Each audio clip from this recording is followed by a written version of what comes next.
Gates open, they're up and racing. As expected, Fuerte, Materiale draws for your lead, Che, and Ryan to take second. Running by Daryl the Surgeon, running alongside You Belong to Me. Then running by the rail is Emergency Call on the outside, Magic Mysteries, and trailing the group is Tarlac.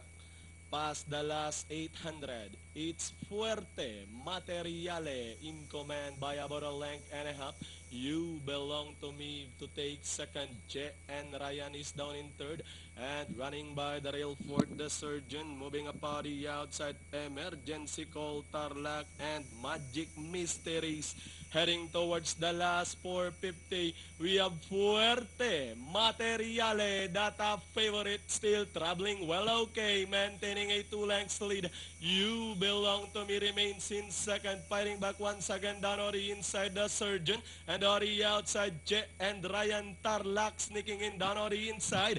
With the last 150 more to run, Fuerte Materiale by about 6 lengths. And finally, it's a cinch for entry number 5, Fuerte Materiale. The Surgeon, You Belong to Me, Tarlac, Emergency Call, Magic Mysteries, and Che and Ryan.